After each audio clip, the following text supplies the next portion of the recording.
तो ये तो जो मैंने बातें की कि एक आदर्श नागरिक में क्या गुण होने चाहिए, उस पर कुछ 13-14 बिंदुओं पर बात हुई। चाहिए इसका अर्थ ये हुआ कि कई लोगों में नहीं है। आखिर क्यों नहीं है? ऐसी क्या दिक्कतें हैं जिसके कारण एक नागरिक आदर्श नागरिक नहीं बन पाता?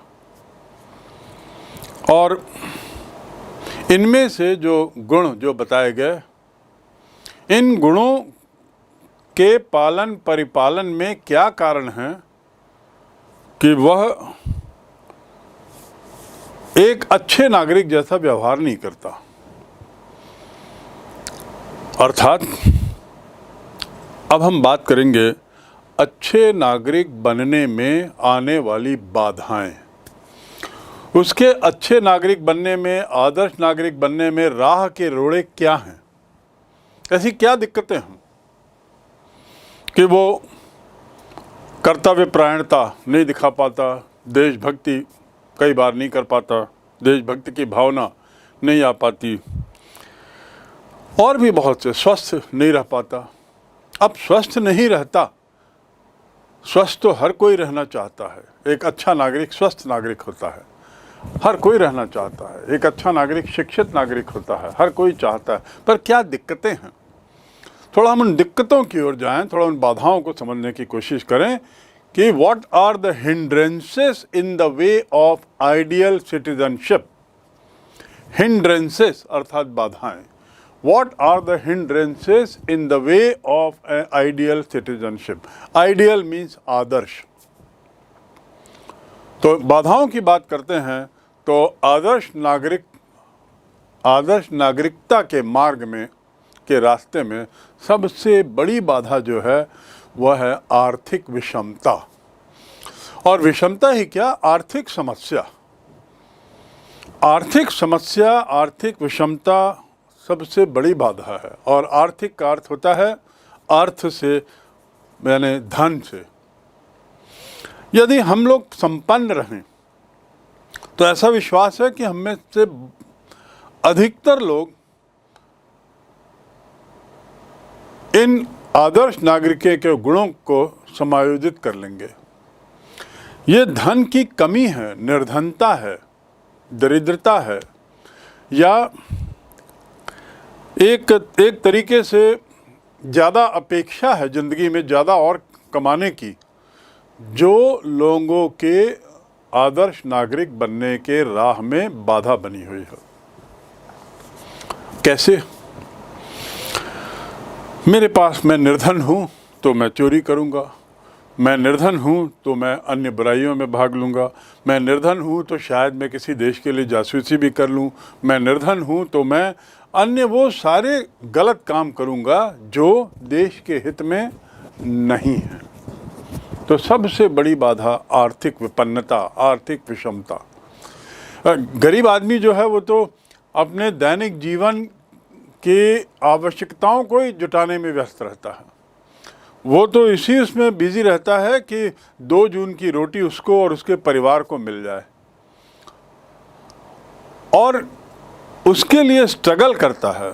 आज भी ऐसे परिवारों की संख्या करोड़ों में है जो 2 जून रोटी के लिए संघर्ष कर रहे हैं, कठोर परिश्रम कर रहे हैं। और ऐसे में यदि से कहीं से सरलता से पैसा मिलने की गुंजाइश दिखती है तो वो गलत काम करने में नहीं हिचकता, जो कि एक आदर्श नागरिक ना होने का गुण है।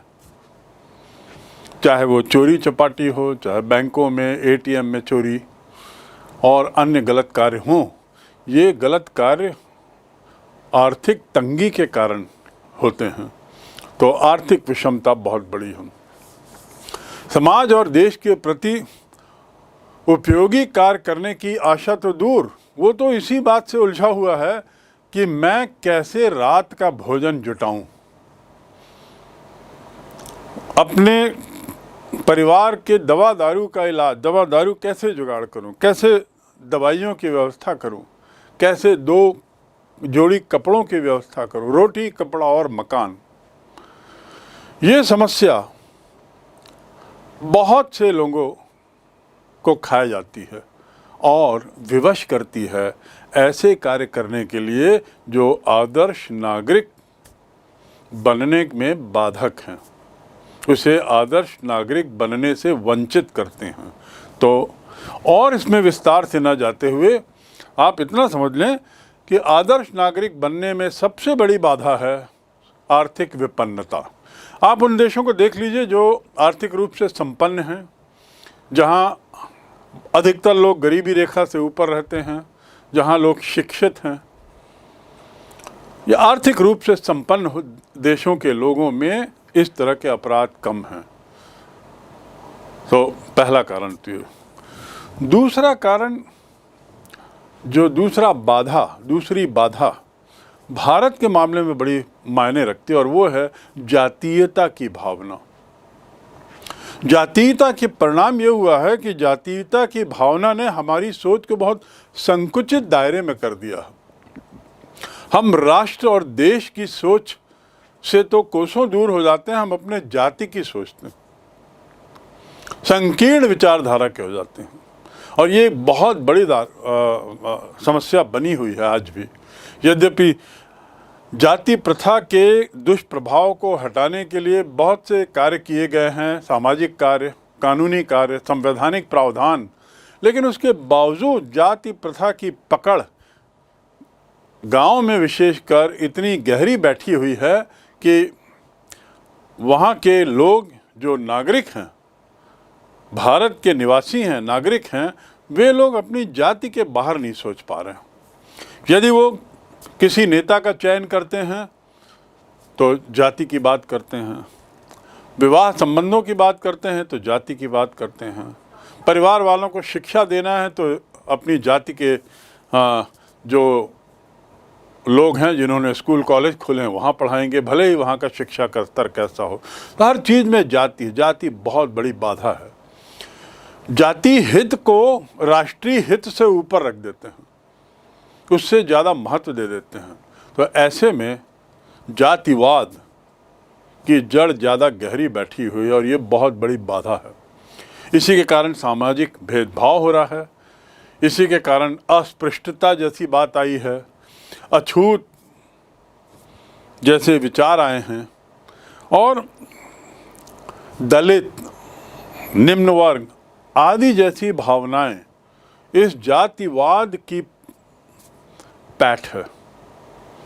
तो भारत के परिप्रेक्ष्य में आर्थिक विषमता तो एक समस्या है ही, दूसरी बहुत बड़ी समस्या है जातिवाद। संभव है कि यदि हम आर्थिक रूप से संपन्न हों तो शायद जातिवाद की पकड़ भी थोड़ी कमज़ोर हो। अभी लोग अपनी जाति के लोगों को इसलिए पकड़े रहते हैं इस उम्मीद में कि जाति के व्यक्ति शायद हमारा उद्धार करें, ऐसा गरीब तबके के लोगों की सोच रहती है। तो जातीयता बहुत बड़ी बाधा है। तीसरी बाधा है स्वार्थपरता। आदमी स्वार्थ हो चला है, और ये स्वार्थ भी, इसका काफ़ी संबंध आर्थिक विपन्नता से है। यदि हम संपन्न रहें तो संभावना है कि हम कम स्वार्थी होंगे। स्वार्थी का अर्थ क्या होता है? अपने फायदे की सोचकर कुछ कदम उठाना, अपने फायदे की, स्व को पहला स्थान, पर को दूसरा स्थान, ये स्वार्थपरता है। एक आदर्श नागरिक जो है वो स्वच्छ माहौल में ही जन्म ले सकता है, वो पारदर्शी हो सकता है, सुव्यवस्थित शासन में ही एक आदर्श नागरिक बन सकता है। यदि शासन सुव्यवस्थित नहीं है, वहाँ पर स्वार्थपरता का बोलबाला है, यदि शासन पारदर्शी नहीं है, ट्रांसपेरेंट नहीं है, वहाँ पर स्वार्थपरता का बोलबाला है, सब अपना उल्लू सीधा करने के लिए वहाँ बैठे हुए हैं शासन में, तो निश्चित रूप से वे लोग आदर्श नागरिक नहीं हैं। और क्यों ऐसा हो रहा है? क्योंकि सब कोई धन की दौड़ में है, धन अर्जित करने की दौड़ में है। तो ये स्वार्थपरता बहुत बड़े बात है। स्वार्थी और भ्रष्ट शासन के नियंत्रण में आदर्श नागरिक कभी पनप नहीं सकता। जो लोग आदर्श नागरिक होने की तमन्ना भी रखते हैं तो उनके रास्ते में आने वाले भ्रष्टाचार, दिनों दिन का भ्रष्टाचार, दिनों दिन की जातीयता की समस्या, दिनों दिन की लूटपाट, ये उनको खाए बैठी रहती है। कई बार आदर्श रहने की मंशा रखने वाले लोग भी विवश हो जाते हैं कि वो भी भ्रष्टाचार का रास्ता अपनाएं, क्योंकि उनको लगता है कि बिना भ्रष्ट कदम उठाए उनके कार्य नहीं हो रहे हैं। शासन में भ्रष्टाचार का जो बोलबाला इतना है, वो विवश कर देता है व्यक्तियों को अपने आदर्श विचारों से हटकर भ्रष्ट मार्ग अपनाने का। एक यदि किसी को मकान बनाना है तो मकान बनाने के लिए जो दुनिया भर की जो विधि है, प्रोसीजर है, उस प्रोसीजर के लिए आपको कई कार्यालयों के चक्कर काटने होते हैं और मकान संबंधी फाइल को बढ़ाने के लिए आपको कई बार संबंधित अधिकारी, कर्मचारी, बाबू लोगों को पैसा देना होता है। ये भ्रष्टाचार यदि इस कदर है तो आदर्श नागरिक होने की मंशा रखने वाला व्यक्ति भी भ्रष्ट हो जाता है, विवश हो जाता है। तो इसलिए स्वार्थपरता, स्वार्थी और भ्रष्ट शासन, ये एक बहुत बड़ी बाधा है आदर्श नागरिक के मार्ग में। भारत के परिप्रेक्ष्य में निर्धनता बहुत बड़ी बाधा है, जातीयता जहाँ की एक बहुत बड़ी समस्या है, भ्रष्टाचार तो हर कदम पर है, और उसके बाद सांप्रदायिकता। सांप्रदायिकता का अर्थ क्या होता है? सांप्रदायिकता का अर्थ धर्म के नाम पर बंटवारा, धर्म के नाम पर एक दूसरे से झगड़ा। परिणाम क्या होता है? जाति के नाम पर जैसे कटुता उत्पन्न होती है, ऐसे धर्म के नाम पर भी समाज में जो कटुता उत्पन्न होती है वह बहुत खतरनाक है और आदर्श नागरिक के मार्ग में बहुत बड़ी दिक्कत है। आदर्श नागरिक बनने में बहुत बड़ी समस्या है। सांप्रदायिकता की भावना बहुत कटुता पैदा करती है। धर्म के नाम पर हम सोचते हैं, धर्म के बाहर नहीं जाते। एक बहुत प्रसिद्ध वक्तव्य यहाँ पे हम देना चाहेंगे। किसी का प्रसिद्ध उद्धरण, कोटेशन है, bring religion into politics and not politics into religion. राजनीति में धर्म लाएं, धर्म में राजनीति नहीं। धर्म का क्या अर्थ है? धर्म का अर्थ है कर्तव्य। हम जो भी धर्म का पालन करते हैं, उसके पालन का मतलब ये है कि हम उस धर्म में जो कर्तव्य दिए हुए हैं उनका पालन करते हैं। तो धर्म का बहुत निकट का रिश्ता है कर्तव्यों से। लेकिन हम यहाँ पे धर्म का अर्थ कुछ और समझ बैठे हैं। केवल ईश्वर और उसके संबंधित चीज़ों को धर्म मान लिए। धर्म माने कर्तव्य भी होता है। ये मेरा धर्म है कि मैं देश की रक्षा करूं, कहते हैं ना, ये मेरा धर्म है, यानी ये मेरा कर्तव्य है। ये मेरा धर्म है कि मैं माँ बाप की सेवा करूं। यहाँ पे धर्म का क्या अर्थ है? रिलीजन नहीं, यहाँ पे धर्म का अर्थ है ड्यूटी। सो धर्म bring religion into politics, wrong. Bring politics into religion, wrong. यहाँ पर ब्रिंग रिलीजन इनटू पॉलिटिक्स का अर्थ होगा रिलीजन मतलब ड्यूटी। धर्म लाओ, ड्यूटी लाओ, कर्तव्य लाओ। राजनीति में धर्म को लाओ, यानी सांप्रदायिकता वाला धर्म नहीं, ड्यूटीज को लाओ। लेकिन दुर्भाग्य से हो क्या रहा है और होता क्या है? We bring politics into religion.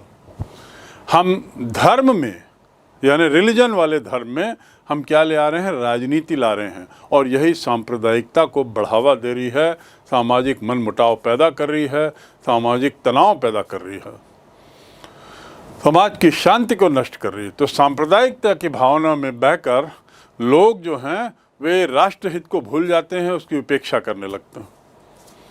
ऐसी स्थिति में आदर्श नागरिकता की प्राप्ति असंभव है। तो होप, ये उम्मीद है कि ये पॉइंट बड़ा स्पष्ट हो गया होगा कि सांप्रदायिकता कितनी घातक साबित हो रही है। सांप्रदायिकता हमें राष्ट्रहित से दूर कर देती है। पांचवा जो कारण है हमारे आदर्श नागरिकता के मार्ग में, वो है सार्वजनिक जीवन के प्रति उदासीनता। सार्वजनिक जीवन के प्रति उदासीनता। सांप्रदायिकता के बाद सार्वजनिक जीवन। सार्वजनिक जीवन का अर्थ क्या है? Public life. अब पब्लिक लाइफ का अर्थ क्या है? पब्लिक की लाइफ नहीं, जनता की लाइफ नहीं, जनता का जीवन नहीं। सार्वजनिक जीवन मतलब ऐसे कार्य जिसमें हम जनता से जुड़ते हैं। जितने भी राजनेता हैं, पॉलिटिक्स में जो हैं, उनका मुख्य कार्य क्या होता है? जनता की सेवा। ब्यूरोक्रेट्स का मुख्य कार्य क्या होता है? जो शासक वर्ग होता है, अधिकारी वर्ग, जनता की सेवा। इसमें जो राजनीतिक क्षेत्र में जो लोग आते हैं, ये कौन आ रहे हैं? बड़ा दुख की बात है कि आज वर्तमान भारत में राजनीतिक क्षेत्र में सबसे ज़्यादा अकर्मण्य, सबसे ज़्यादा अशिक्षित और ऐसे लोग आ रहे हैं जो कहीं और नौकरी नहीं कर पाए। राजनीति उन लोगों का अड्डा बन गया है, उन लोगों का अखाड़ा बन गया है जो कहीं पर भी अपने को ठीक से समाहित नहीं कर पाए। तो politics is the last refuse of scoundrel, एक कोटेशन है। राजनीति जो है बदमाशों का आखिरी शरण होता है। और कहना नहीं होगा कि ये बात काफ़ी कुछ सच निकल रही है। और परिणाम क्या हुआ है कि राजनीतिक जीवन में इन बेकार लोगों के आने से जो अच्छे लोग हैं वो लोग इसके प्रति उदासीन हो गए हैं, पॉलिटिक्स के प्रति उदासीन हो गए, इनडिफरेंट हो गए हैं। उदासीन होना यानी इनडिफरेंट होना, अनदेखी करना। राजनीति में अब वाकया नहीं रखना चाहते, वो अपनी जीविका में ही व्यस्त हैं। राजनीति में वो किसी तरह से पढ़ना नहीं चाहते, क्योंकि उन्हें मालूम है राजनीति में पढ़ना मतलब अशिक्षित बदमाश लोगों के साथ संपर्क में आना। दूसरा कारण और है राजनीति के प्रति उदासीनता का, और वो है कि राजनीति बड़ी महंगी हो चली है। यदि हमें कोई भी पद के लिए चुनाव में खड़ा होना है तो मुझे करोड़ों रुपए खर्च करने पड़ते हैं, चाहे वो ग्राम पंचायत के चुनाव ही क्यों ना हो, या नगर निगम का क्यों ना हो, नगर पालिका क्यों ना हो। आप देखते हैं चारों तरफ हर नेता के कितने बड़े बड़े होर्डिंग लगे होते हैं, विज्ञापन लगे होते हैं, पेपरों में पूरा विज्ञापन भरा रहता है, और उसके पीछे उद्देश्य होता है अपना प्रचार करना। उस प्रचार के लिए जो खर्च करना पड़ता है, ये हर एक के बस की बात नहीं है। अपने विचारों से जितना समझौता करना पड़ता है नेता बनने पर, वो हर एक के बस की बात नहीं है। स्थितियों से समझौता करना बहुत बड़ी समस्या होती है। परिणाम क्या है? निष्कर्ष ये है कि सार्वजनिक जीवन यानी राजनीतिक जीवन के प्रति लोगों की उदासीनता हो गई है, और ये उदासीनता बहुत खतरनाक है। इस उदासीनता का परिणाम ये है कि वर्तमान में जो चुनाव होते हैं, आम चुनाव आदि, इस चुनाव में हर 100 में मात्र 60 लोग वोट देने जाते हैं, 40 लोग नहीं जाते। लगभग औसतन हर 100 में 40 लोग चुनाव में मतदान करने नहीं जाते। यानी वो देश के शासन चलाने वालों के चयन में वो हिस्सा ही नहीं लेते, क्योंकि वो उदासीन है। उनका कहना है कि किसी को भी चुनो, सभी नेता एक ही थैले के चट्टे बट्टे। उनकी सोच है कि कोई भी चुना जाए वह उतना ही करप्ट है, उतना ही गलत है, उतना ही गैर सामाजिक आदमी है जितना दूसरा है। ये उदासीनता बड़ी खतरनाक है। कल्पना करिए कि एक समय ऐसा आएगा कि मतदान में न जाने वालों का प्रतिशत 60% हो जाएगा और मतदान में जाने वालों का मात्र 40%। तो यानी 40 लोग तय करेंगे, 100 में 40 लोग कि हमारा नेता कौन बने, और 60 लोग उस प्रक्रिया से अपने को बाहर रखते हैं। तो क्या वास्तव में ये जनता का नेता कहलाएगा जो मात्र 40 लोगों के बीच मतदान से चुना गया हो? नहीं। तो ये एक खतरनाक स्थिति है। इससे बचने के लिए ज़रूरी है कि एक आदर्श नागरिक हम बने और मतदान की प्रक्रिया में सक्रिय रूप से भाग लें। राजनीतिक उदासीनता देश के लिए, हमारे अपने लिए खतरनाक हो सकती है। तो इसलिए यहाँ इस माध्यम से ये हम अपील भी करेंगे आप सबसे कि यदि आप 18 वर्ष के वयस्क होते हैं जैसे ही, तो मतदान की प्रक्रिया में अवश्य भाग लें, अपने मत को बहुमूल्य मानते हुए, और सार्वजनिक जीवन से उदासीनता ना रखें। यदि अधिकांश नागरिक देश की समस्याओं और सार्वजनिक जीवन के प्रति उदासीन हो जाएं, अधिकांश लोग, तो क्या होगा? आदर्श विकास की संभावना खत्म हो जाएगी, भ्रष्टाचार और बढ़ जाएगा, और वो भ्रष्टाचार हमारे लिए ही समस्या बनेगा। अपराध बढ़ जाएंगे क्योंकि अपराधी लोगों का बोलबाला रहेगा शासन में, तो हमारे लिए समस्या बढ़ेगी। तो इसलिए उदासीनता खतरनाक है, हमें राजनीति में एक्टिव होना पड़ेगा। दूसरी बाधा जो है वह है अशिक्षा। यह भी भारत के परिप्रेक्ष्य में बहुत बड़ी समस्या है। अशिक्षित और अज्ञानी व्यक्ति क्या चुनेगा? वो गलत और सही में कैसे अंतर निकाल पाएगा? आदर्श क्या है और अनादर्श क्या है वो कैसे जानेगा? उसके लिए तो आदर्श वही है जिसमें उसको 2 जून रोटी का, जिसमें उसकी जीवनचर्या का, जिसमें उसके परिवार के न्यूनतम लालन पालन का प्रावधान हो जाए, वही आदर्श है। उसका आदर्श तो वो लोग हैं, वो चोर लिटेरे बदमाश लोग, जो लोग इन गलत कार्यों के बल पर आगे बढ़ चले हैं। तो जो गरीब आदमी हैं वो भी इन्हीं की ओर मुखातिर होते हैं, इन्हीं की ओर देखते हैं और इन्हीं के विचारों का परिपालन करते हैं, इन्हीं की परिपाटी में चलने लगते हैं। तो इसलिए बहुत ज़रूरी है कि शिक्षा का प्रचार हो। दुर्भाग्य से चूँकि हम बात कर रहे हैं कि आदर्श नागरिक के मार्ग में क्या बाधाएं हैं, अशिक्षा एक बहुत बड़ी बाधा है। एक अशिक्षित व्यक्ति जान नहीं पाता कि उसके अधिकार क्या हैं। अधिकारों का उपयोग बहुत महत्वपूर्ण है, और यदि अधिकारों से वंचित किया जा रहा है तो उसके प्रति आवाज़ उठाना एक आदर्श नागरिक का कर्तव्य है। उसी प्रकार एक अशिक्षित व्यक्ति जान नहीं पाता कि उसके कर्तव्य क्या हैं, और कर्तव्यों की जानकारी ना होने के कारण वो बहुत बार गलत अपराध करते बैठता है, गलत मार्ग पे चला जाता है। वो भूल जाता है कि देश के प्रति उसका कुछ कर्तव्य है, समाज के प्रति, सरकार के प्रति उसका कुछ कर्तव्य है। वो केवल अपनी ही सोचता है क्योंकि वो अशिक्षित है। जो सार्वजनिक समस्याएं हैं उसमें वो भाग नहीं लेता, उससे कोई मायने नहीं है। सार्वजनिक समस्याएं भी सभी की समस्याएं होती हैं। यदि सड़कें खराब हैं किसी शहर की तो वह समस्या शासन की नहीं है, उसे समझना होगा कि वह समस्या उसकी भी है, और इसलिए उसको जागरूक होना होगा, आवाज़ उठानी होगी कि सड़कों की व्यवस्था सुचारू रूप से की जाए। पर ऐसा नहीं होता क्योंकि वो अशिक्षित है, वो जागरूक नहीं होता, जागरूक करने की बात ही दूर।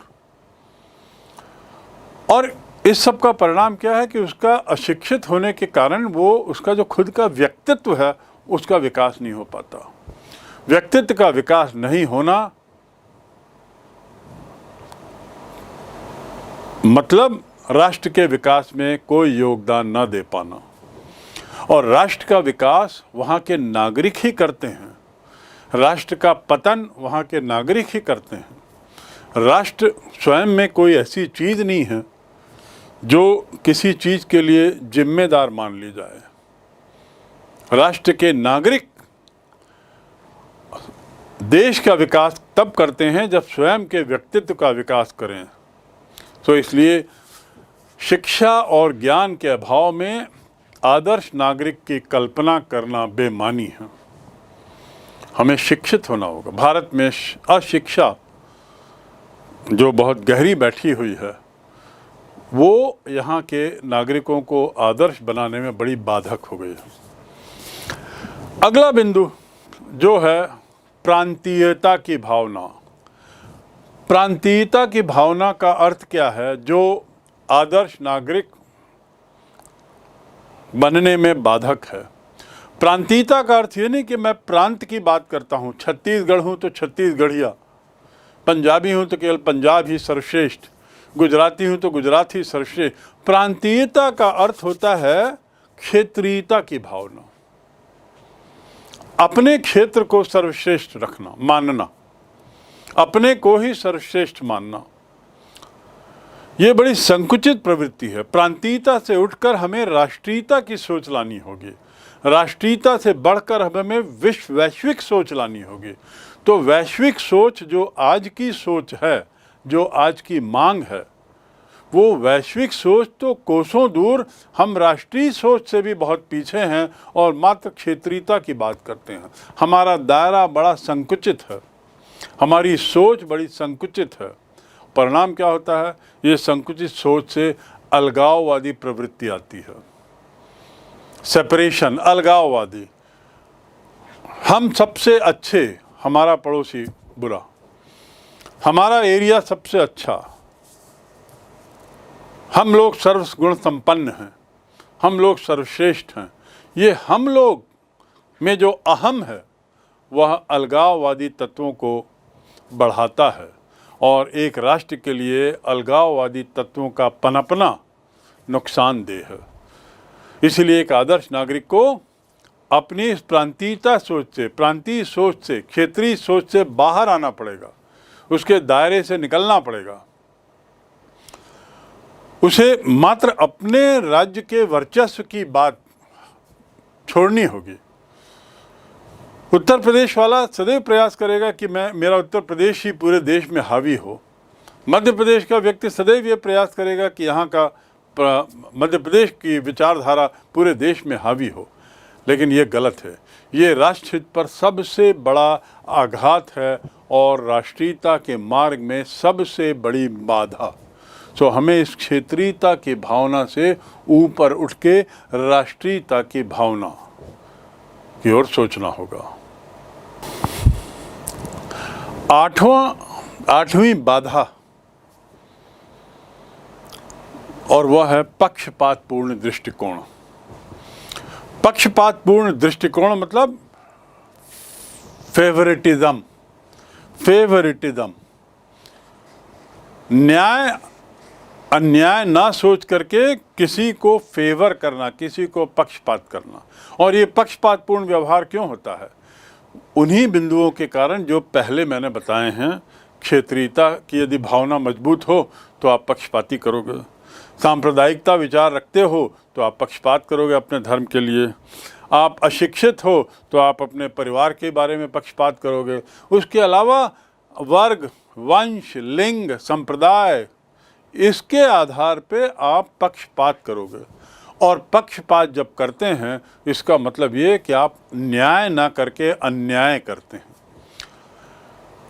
ये बढ़ता हुआ अन्याय समाज के लिए बड़ा खतरनाक है। ये बढ़ता हुआ अन्याय, पक्षपाती रवैये के कारण होने वाला जो अन्याय जो है वह आदर्श नागरिक हमें नहीं बना सकता।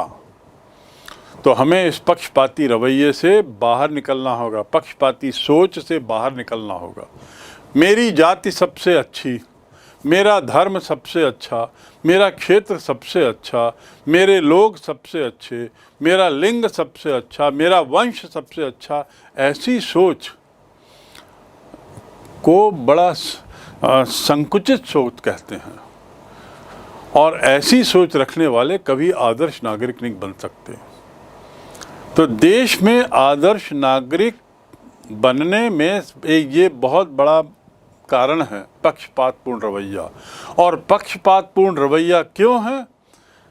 आर्थिक तंगी के कारण, सांप्रदायिक सोच के कारण, अशिक्षा के कारण। मूल रूप से हम देखें तो ये तीन कारण हैं जो बाकी अन्य कारणों के भी कारण बने हुए हैं। आर्थिक तंगी, अशिक्षा और सांप्रदायिक सोच। जातिवाद, जातिवाद भी तो एक तरह की सांप्रदायिकता ही है। तो पक्षपातपूर्ण दृष्टिकोण, पक्षपातपूर्ण रवैया, प्रवृत्ति आदर्श नागरिक के मार्ग में बहुत बड़ी बाधा है। बाधाएं तो और भी बहुत सी हैं, लेकिन मुख्य रूप से जैसा मैंने कहा ये 8-9 बाधा। एक और बाधा की बात कर लें, वो है कि भाषण और लेखन की स्वतंत्रता का अभाव। इसका अर्थ क्या हुआ कि हम अपने अधिकारों के प्रति सजग नहीं हैं, जागरूक नहीं हैं, और इसलिए हम उसको बयान नहीं कर रहे हैं, उसको बोल नहीं रहे हैं, उसको अभिव्यक्ति नहीं दे रहे हैं। तो हमें अपने अधिकारों के प्रति, हमें अपनी स्वतंत्रता के प्रति मुखर होना होगा। यदि कहीं पर स्वतंत्रता पर चोट पहुंच रही है, यदि शासन के द्वारा किसी तरीके से हमारे अधिकारों का हनन हो रहा है, तो हमें अपने लेखन की स्वतंत्रता, भाषण की स्वतंत्रता के आधार पे जनता को जागरूक करना होगा, सजग करना होगा, ये सुनिश्चित करने के लिए कि हमें जो अधिकार मिले हैं वे किसी भी तरीके से छीने नहीं जा सकते। ये जागरूकता के लिए ज़रूरी है कि स्वतंत्रता रहे, लिखने की स्वतंत्रता, बोलने की स्वतंत्रता। दुर्भाग्य से अशिक्षित समाज, दुर्भाग्य से आदर्श नागरिक के रास्ते में आने वाली बाधाओं के कारण, दुर्भाग्य से अधिकतर निर्धनों द्वारा अपनी ही जीविका के लिए संघर्ष करते रहने के कारण उसके पास समय नहीं है कि वह इन चीज़ों की अभिव्यक्ति दे, इन चीज़ों को बयान करे, इन चीज़ों के प्रति अपनी भावनाएं व्यक्त करे। तो ये तो बातें हुई आदर्श नागरिक के गुण क्या होने चाहिए और उन गुणों में को प्राप्त करने में आने वाली बाधाएं। आदर्श नागरिक के गुण और गुणों में के मार्ग में आने वाली बाधाएं।